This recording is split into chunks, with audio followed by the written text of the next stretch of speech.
जिवंत राहण्याची इच्छा नैसर्गिकपणे माझ्यातही असायला हवी. मी ती लपवू इच्छित नाही, पण माझे जिवंत राहणे एका अटीवर आहे. मी कैद होऊन बंधने लादून घेऊन जिवंत राहू इच्छित नाही.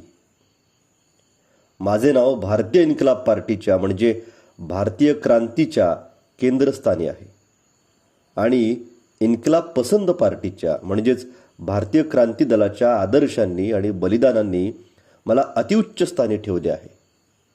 इतके उंच की जिवंत राहिलो तरी मी याहून अधिक उंच होऊ शकेल असं वाटत नाही.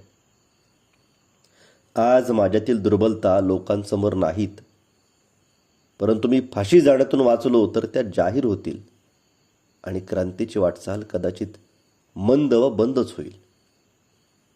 पण माझ्या दिलदार वृत्तीनं हसत हसत फासावर चढल्यानं हिंदुस्थानातील माता आपल्या मुलांनी भगतसिंग बनावे अशा आकांक्षा करतील आणि देशाच्या स्वातंत्र्यासाठी बलिदान करणाऱ्यांची संख्या इतकी वाढेल की ती क्रांती रोखणे साम्राज्यवादाच्या राक्षसी शक्तीच्या आवाक्यात राहणार नाही.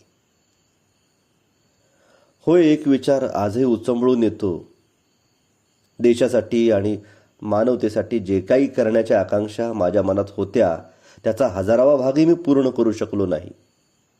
जिवंत राहू शकलो असतो तर कदाचित त्या पूर्ण करण्याची संधी मिळाली असती आणि मी माझ्या आकांक्षा पूर्ण करू शकलो असतो. फाशीतून वाचण्यासाठी याखेरीज कोणतीही लालसा माझ्या मनात कधीही आली नाही. माझ्याहून चांगले नशीब कोणाचे असेल? आजकाल मला माझाच गर्व वाटतो. माझ्यात आता कोणतीच आकांक्षा शिल्लक नाही. आता तर मी अगदी अधीरपणे अंतिम परीक्षेची वाट पाहतोय. ती आणखी जवळ यावी अशी इच्छा आहे. आपला साथी भगतसिंग.